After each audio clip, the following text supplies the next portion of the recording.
Hi, I'm Marni Panas. I use she and her pronouns.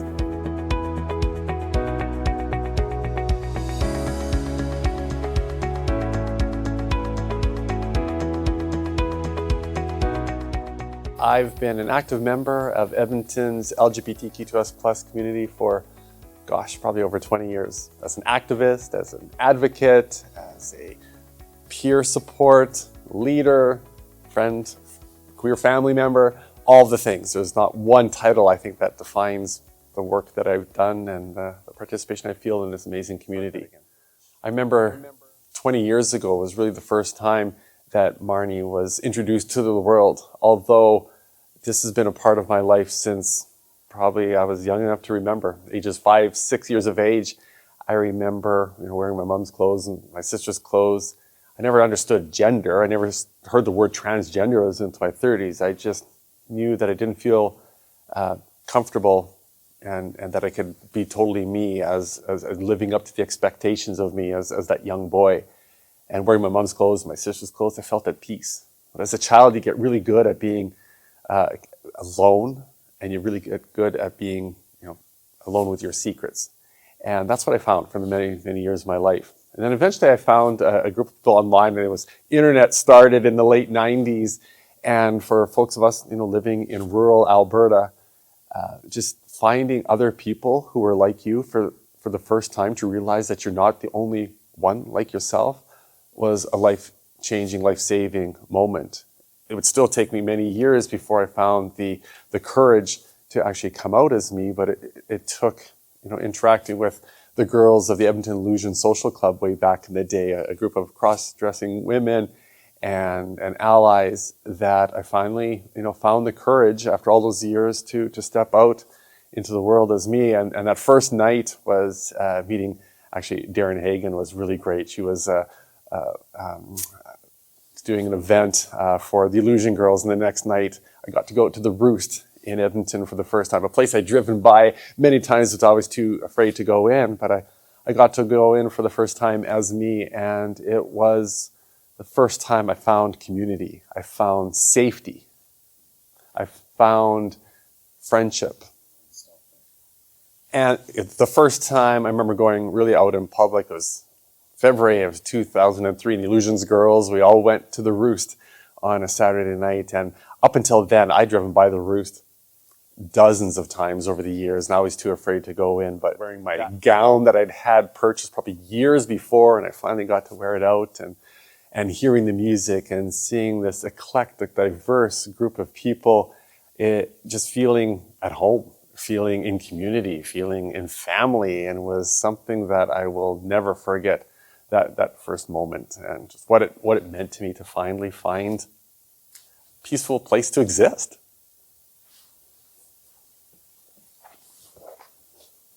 That I was wearing at the Roost, and it was this pewter color, beautiful blue ball gown, pewter color, and I bought it off a Sears catalog, because back in the day, we didn't go shopping for clothes. I was too scared. But the Sears catalog is out there, and I could order some of my favorite dresses there. And it took me years before I actually finally got to wear them out in public. So wearing it out at the Roost that night was pretty great. It was pretty great to actually be able to do that. In rural Alberta, I was born and raised into a Ukrainian Catholic family where our gendered roles were so clearly defined. I knew any deviation from that would be catastrophic for me. So I found comfort wearing my mom's clothes, my sister's clothes. I never made a connection to gender. I didn't know who I was, but I knew who I wasn't. I wasn't that young boy that everybody expected me to be. I didn't have the language to articulate how I felt. I just knew who I wasn't. It would take me many, many years before they finally found the language to articulate my feelings and who I actually was.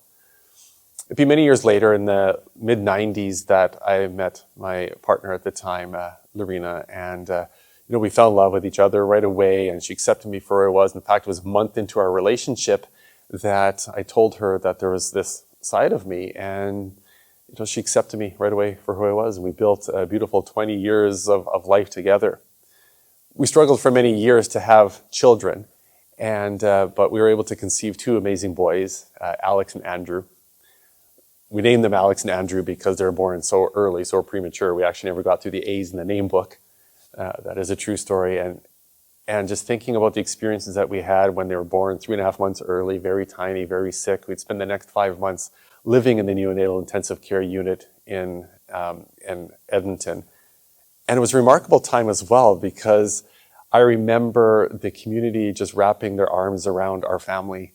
And I remember going back to the roost months later and see my boy's picture on the wall after their birth, and a fundraiser that they held to help support our family through some of these times. And again, just community that really stood up for each other. We'd spent a lot of time in that hospital, and unfortunately Andrew never did get to come home. He passed away in my arms, and Alex was sick but doing great today. There's something about taking care of your critically ill children and holding your son as he takes his last few breaths in your arms that teaches you about living life without regret and embracing every gift that comes to you every single day. And it was soon after Alex got to come home that I went back to school, got my degree in health administration, started volunteering at the Stollery Children's Hospital, where I got to support other families and helping them navigate their healthcare journey. It also brought me to this very personal journey that brought me to this place in my life today as the real me, as Marni, a woman, a transgender woman, somebody who is just so grateful for the support of community that I can truly be me. And this is where I am today. Soon after Alex came home from the hospital, I was asked by a physician to share our story. We had a lot of stories of our time in the hospital, and then I became the first chair of the Family Centered Care Council at the Stollery Children's Hospital that would help create an environment where families could be participating fully in their children's health care. And eventually a position opened up at the Stollery, and somebody suggested I should apply for it. And it was as if that position was made for me. And I gave up I didn't say gave up. I transitioned out of a 20-year career, making great money in the software world, into something that just really was important to me from an intrinsic level, where I can help other families through their experiences and breaking down barriers so that other families can be truly engaged in the healthcare decisions of their children. And because everybody approaches healthcare with different backgrounds, whether it's sexuality, gender, race, and being able to reduce biases so that families can participate fully in healthcare was really important to me. And so I made that transition, and I started working at the Stollery Children's Hospital as the first coordinator of family-centered care. And it was there, I often talk about, I transitioned while working at the Stollery Children's Hospital, but the truth is I transitioned because I worked at the Stollery Children's Hospital, because I worked for Alberta Health Services at a time where I was working with people who were in the business to care about each other, our patients and our families. And as I start to let people in, I realize I can't be me here, I can't be me anywhere. And what I thought would be a barrier in my life, being openly me, being in that environment, as I started to share my story with others, I learned that when you're vulnerable with people, you get vulnerability in return. And when you're real, you get realness in return. And what I thought would be a barrier in my career, be openly me, became my superpower, because I didn't have to hide who I was anymore. I was able to put all that energy I was using to hide in a closet to invest in my relationships, invest in my work. And not only did it not become a barrier, it became, my career shifted in a trajectory that I never would have imagined. And I started to really do some amazing work at the Stollery that led into work for the provincial healthcare system, and being the first person to start diversity, equity, and inclusion at Alberta Health Services that led into inclusive healthcare for trans and non-binary people and the broader LGBTQ+ people, and some of the work that I'm to this day most proud of. So I remember, a sign of success for me in a transition in the workplace was to keep my job. That's it. That was the bare minimum for me. If I could keep my job, I knew I'd be okay, especially a job that I loved so much, working with patients and families and other folks. And that was the bare minimum for me. But again, my career shifted in a trajectory that I never would have imagined. And that led into eventually working for the provincial healthcare system, where I got to work at a real deep systemic level, from how we were providing direct care to the LGBTQ+ people. Till this day, I still deliver regular lectures to med students and to various healthcare providers, and working on even how we provide, even on how we track information about our patients, their firm name and gender identity, and all the things that are really important to supporting affirming care for trans people, and things that I'm so proud of to this day. I was actually recruited by another organization. It was just about the right time, because I knew that I've reached the maximum of my work in the organization. I either had to leave the type of work that I was doing or leave the organization. Where I still get to do some really, really important work. I'm involved in the healthcare world, and still get to provide lectures and support healthcare providers and our patients in a different way. And working with an Alberta company that I still get to do really important work in even a bigger scale. So I'm really proud of the road my career has taken. I don't think anybody chooses or seeks out to be an activist. It's sort of something that finds you along the way. I started to realize I had a bit of a voice, and people paid attention to me. And I remember a mom reaching out to me very early on in my journey, saying that she had a child in the school system that was being discriminated against and couldn't even use the washroom of their true gender identity as a very young child. I think they were in kindergarten at the time, and asked me for help. And having come from the healthcare world and just loving my children and the children that we had in our care so deeply, saying no wasn't an option. So I was like, what can I do? And together with community, we held rallies, we had media events, and I started to realize that people were paying attention. I had a voice that people trusted. I built a relationship with media, and I felt with my privilege in society and in community that I had an obligation also to advocate for the people who may not be able to advocate for themselves. And so eventually that led into working with the current government at the time, the NDP government, that added gender identity and gender expression to Alberta's Human Rights Act. And eventually that led into working with Canada's federal government on adding gender identity and gender expression to Canada's Human Rights Act and the Criminal Code, and a lot of other policy and legislation since. And it's so important today, more than ever, as a reminder that we cannot rest, that our human rights are so important, and we have to continue to work at that.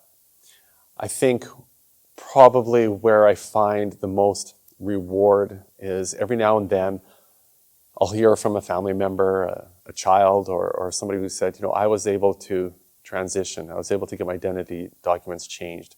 I was able to live my life as me because I saw you on TV. I saw you in the media.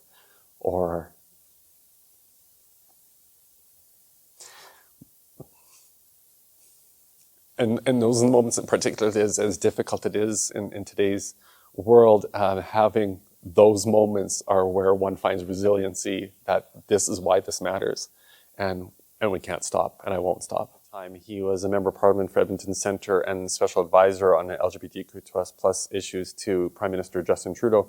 He asked me to be part of this advisory committee that would help draft the apology that Prime Minister Trudeau would deliver in the House of Commons to people in Canada who experienced persecution, purge, oppression through systemic and legislative policies of the government. So one of the first things I did was reach out to the community and ask, what's important to you to be part of this apology, so that I could help put those into words. And when we met as a committee, the first thing I realized is that we didn't have two-spirit voices at the table. So we paused and made sure that we had all the voices that were needed to be at that table. And together we drafted some incredibly important words. And I remember sitting in the House of Commons, and as Prime Minister Trudeau was delivering these really important words that we had a hand in helping draft, hearing him say these words and looking at the faces of the people who waited a lifetime to hear them was, to this day, will be one of the most profound experiences of my life. And knowing that these weren't just words, but what was important for us is that these words were followed up by meaningful action. Apology, it means nothing unless it's followed up by action. And so it was also important at that time to continue to hold government accountable to the apology. And it really set the country forward on a path of reconciliation with the LGBTQ+ community, particularly those who were harmed by federal policies. And to this day, still remains one of the most profound privileges of my life to participate in something so meaningful for people who waited an entire lifetime to hear those words. I was asked to provide expert testimony in favor of Bill C-16 to the Senate committee that would add gender identity and gender expression as protected grounds to Canada's Human Rights Act. And having a seat at that table was quite overwhelming, but such an important responsibility. And I remember before I went there, I reached out to community, all of my trans siblings that I knew, and said, we've got one chance to finally move this protection and this law forward. What would you want them to hear if you got a chance to sit there? And so many of my friends in community shared what they would want them to know, and I was able to deliver that message to the Senate committee. And it wasn't easy. There were a lot of senators who had been very actively against doing this for many, many years. But finally, when the bill was passed in House of Commons and then in the Senate, it was a moment where we could say that you're finally a person in Canada, that you belong here, you're welcome here, and the government has your back. And that's so important because it's something that we often haven't heard very much in our lives. And now more than ever, it's so important that we have rights like these enshrined in legislation, as many places around the world and even within our own country try to roll back these rights. Everything that was said then is as true today as it was then. And it's just a reminder that we cannot rest.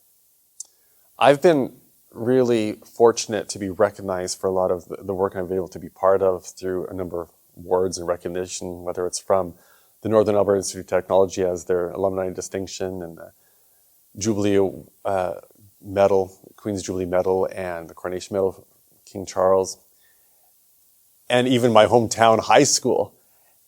Nobody sets out to do this work to be recognized and get awards or anything like that, because none of those things would be possible without community. None of these achievements are done alone. And so when I accept them, it's really a reflection of how far our community has come, and how far we still have to go. So I'm humbled by them, and I appreciate the intention behind them, but we don't seek out awards, and none of us get there on our own. And I think that's what's really important in those messages. So when a trans person is visibly recognized for their work, it's our community. It's an important message for our community to say that we are worthy, we are here, we have and can and do make amazing contributions to our communities, to our country every single day. And there's so many like us. Yeah, as I said, I was born into a Ukrainian Catholic family and with those clearly defined gendered roles. And growing up, it really was an important part of our family and our traditions as a Ukrainian woman. And it was important that my son understood his background. I remember just before my transition, I went to our parish priest and I said, this is what's going to happen in my life. Can I still continue to practice my faith the way that I always have? And he says, I have no idea. But, can I take a couple days to think about it? And I thought that was a pretty amazing response. I think that's what everybody's response should be if they don't know. A couple days go by and the bishop asks us in for tea, and I asked him the same question, and he said an overwhelming yes. He says the church teaches about being open, welcoming, and kind. But a church is a who, not a what. And as a who, we're made of people. People are fallible. We don't always get it right, but I will always be kind to you. And the truth is, he has been. And and the people in the churches that I've gone to have always been very welcoming for the most part. As an institution, I have a completely different relationship with faith and church for a lot of reasons. But it was a moment where I learned that if you give people a chance to be kind, they almost usually are. And if you give people a chance to do the right thing, they almost usually do. And so instead of making assumptions about somebody or how they'll react, you can respond to the facts. And you find acceptance in places you'd least expect it. And it was really an important message. And it's often a message that I take with me in my teachings, particularly with healthcare workers. I remember my priest saying, I have no idea what to do here. This is new to me. I've not had this experience before, but we will walk this journey together. And I think whatever role you're in, as a leader, as a healthcare provider, as clergy, as a community member, we're always coming upon some things that we may have not had any experience before. And if we all said, this is new, I don't know what to do, but we'll figure this out together. I've got your back. What a powerful place to start any relationship from. I grew up, for a lot of reasons, team sports were not very friendly to me. So I just didn't grow up participating in sport or anything. And I finally found a sport that I could do and it didn't matter.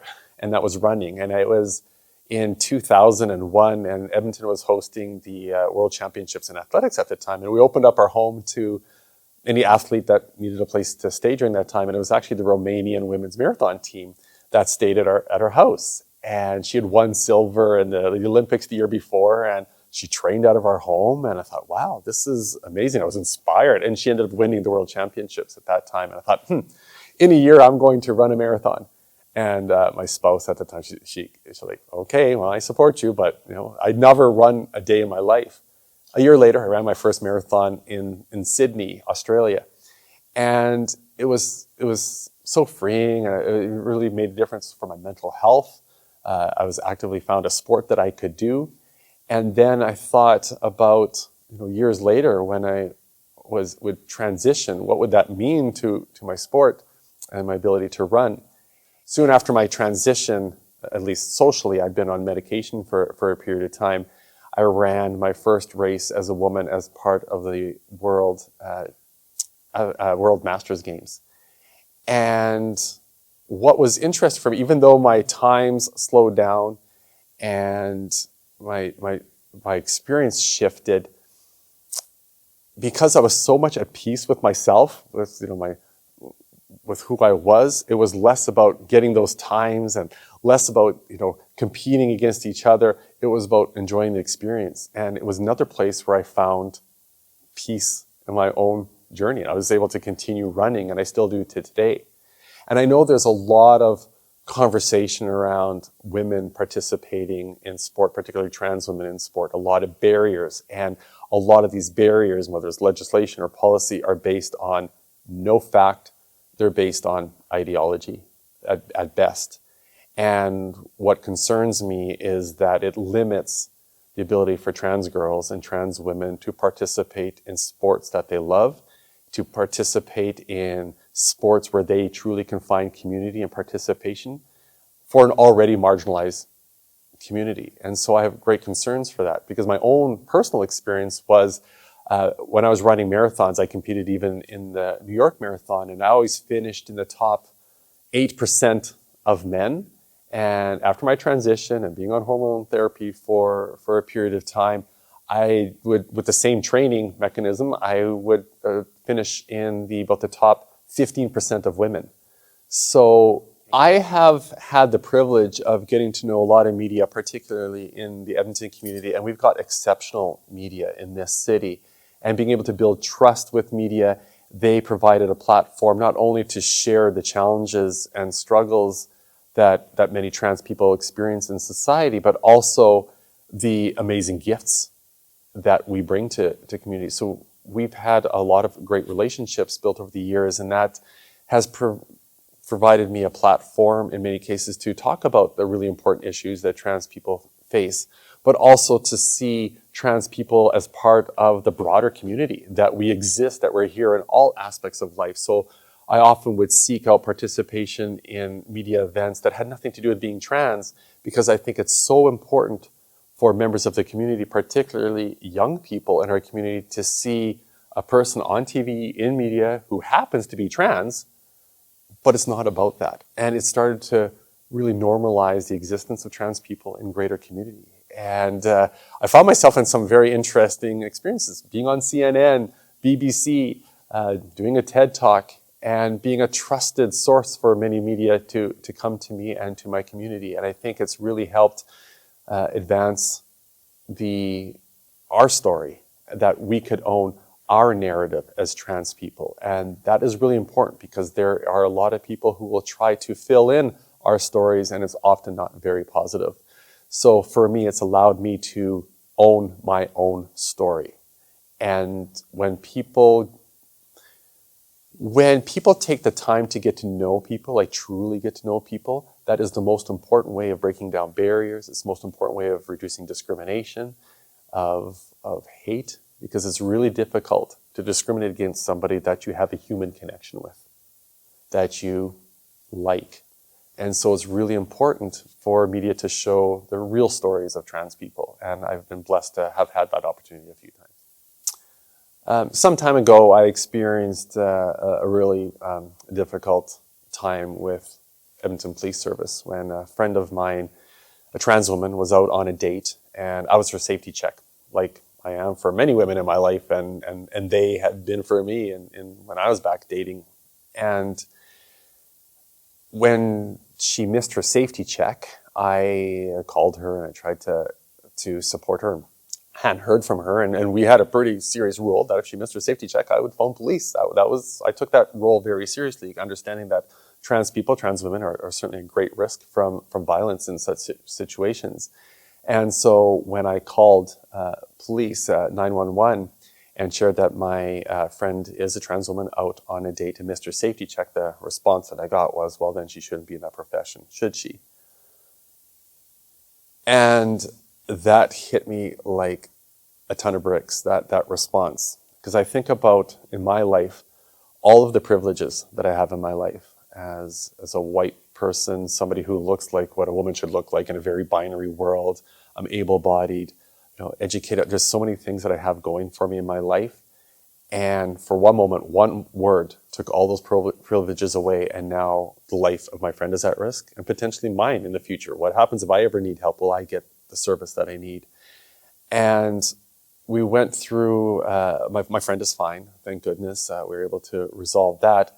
But that experience taught me, again, what it was like to not have the privileges and be put at risk because of my identity, and nothing more than that.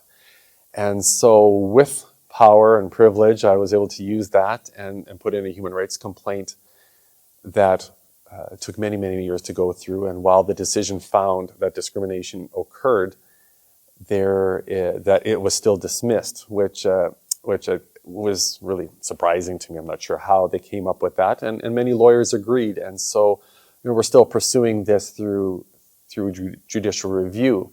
But I think what's most important there is that, again, here's an opportunity for me to think about, what about that trans person who's out on a date who doesn't have that voice? What about a sex worker who wouldn't have thought or been able to call 911? Would they get the help that they can? And I remember it was a human rights commissioner from another part of the country who said to me just before I filed this complaint that it's less about the decision, because they would often take cases they knew they wouldn't win, and it's not about the decision, but it would be about something read into that decision by some future lawyer, some future judge that eventually would find justice for somebody else. And even though this is still going through the courts and still doing the things that it needs to go through our system, which I have a lot of faith in, I already know that there are a lot of other cases that have already cited this case in their pursuit of justice for other people. And for me, that's what it was about. Justice takes time, and maybe not for me, but for somebody else down the road. And for that reason alone, it was worth it, and it is still worth seeing this through. So thinking back to those Roost days, it was probably a few months after that first time. It kind of felt like my prom, even going in my dress out to the Roost, and I would often go every week or so and meet some of the girls and see some of the shows and just being part of community. And I remember somebody coming up to me and saying, "Hey, you know what? You should try out for this." There was a few people that were rehearsing for a production show. And I didn't really know what was this about, but they thought, "Hey, you'd be really good in our production of The Lion King" at the time. And I didn't know much about the organization, but I came to, and I loved it. It was so great. And they brought me into into the rehearsal, and I became Sarabi in the Lion King. And it's like I found my people, I found my space, I found the spotlight, I found support and creativity and joy and just a really great community. And so I loved that performance. And being able to meet other friends and new family, which I now lovingly call my court family, and who, after all these years, 20 years later, are some of the most important people in my life, my chosen family. And it was after that performance, it wasn't too much longer that Leeway, she was going to be Empress 30 at the time, and she suggested I run to be princess. And I won like by a landslide. I nailed, like it was a great campaign, but I was crowned princess. And really just accepted and absorbed into this community. And it really became a place where I could explore my identity, my gender in safety.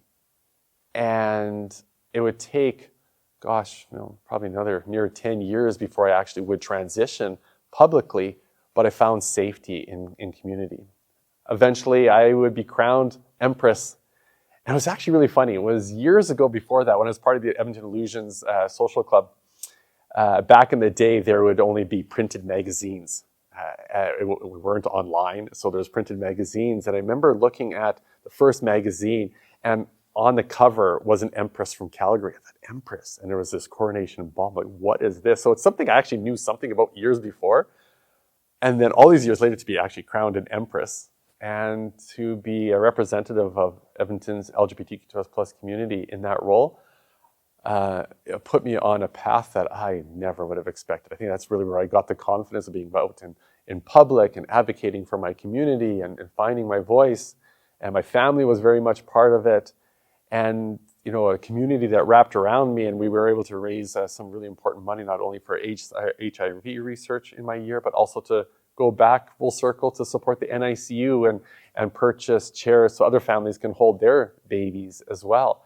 And so that, that closing the loop of my story. And it's an organization I'm still so very proud to be part of. And when I think about Alberta's longest running LGBTQ+ community, and the friends that I've made there are friends that I will have for a lifetime.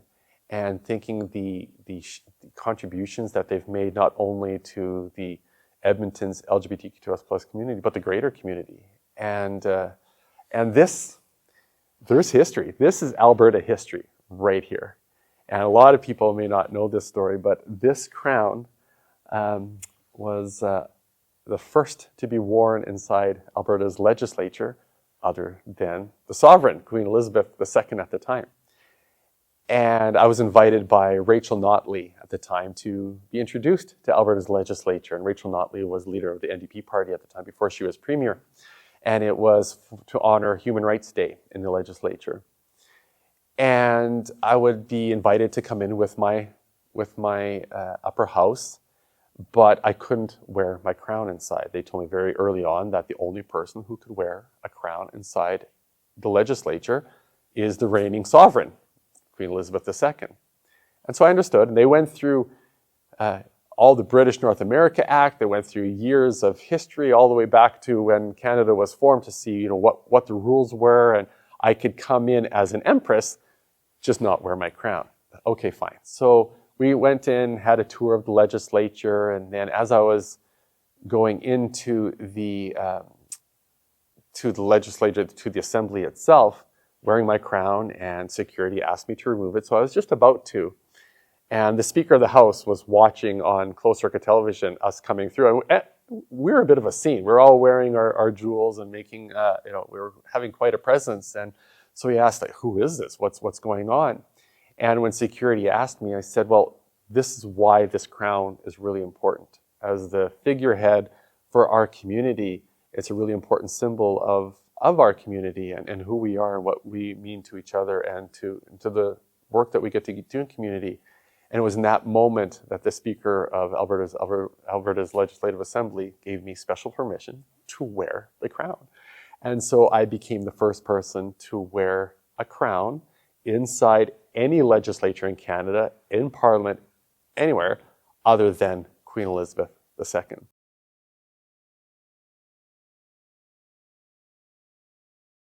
Introduction of visitors. The Honourable Member for Edmonton Strathcona. Thank you, Mr. Speaker. This past Sunday was the United Nations International Day of Tolerance, a day that recognizes the universal human rights and fundamental freedoms of others. Today, Mr. Speaker, I am very pleased to introduce to you and through you to this Assembly 6 members from Imperial Sovereign Court of the Wild Rose. Now, Mr. Speaker, the ISCWR, informally known as the Court, has been promoting and building awareness and acceptance of the gay, lesbian, bisexual and transgendered community while raising tens of thousands of dollars each year in support of local charities, which provide services to or foster accepting attitudes of the GLBT community. The Edmonton Court consists of an Empress and Emperor who are elected by members of the community and act as figureheads of the organization, goodwill ambassadors in the community, spearheading charitable fundraising efforts, and representing the City of Edmonton and the province of Alberta throughout North America. It proved to be quite a historic moment, and after that, it was not only was I the first, but it became expected that every reigning emperor and empress since that time would be invited into Alberta's legislature to wear their crowns. And to this day, Alberta is the only place it happens. And when you think of Alberta, the irony is not lost on me, but what an incredible piece of history that the court, that we all share together. So, it was very early on in my transition, just before I was actually transitioning. I was coming home from a court event. It was probably a rehearsal or a show or something, and some afternoon. It was probably after Pride. And I was coming home, and usually I would sneak into the garage where nobody can see me. But this particular day, Alex had his stuff all over the driveway, all of his toys, so I couldn't sneak into the garage. And so I thought, okay, well, I parked outside and I was going to run in, but he sees me and he grabs his basketball and he throws it at me. He didn't care that his daddy wears a dress. He didn't care that his daddy's a girl. He just wanted to play basketball with his daddy like any other 6-year-old would want to do. So we're playing basketball, and his 2 little buddies drive by on a bike, and they stop and they look and like, who's this? This is new. And Alex sees them and he grabs his ball with full conviction and walks over and said proudly, "She's my daddy," and taught me more about unconditional love and acceptance in that moment than I could have taught him in a lifetime. I never taught him those words. I never taught him pronouns. Children get it in ways that it takes us adults a lot longer to unlearn and relearn. And to this day, he's been my biggest cheerleader, my biggest supporter, my greatest love. And he continues to really teach me what unconditional love is.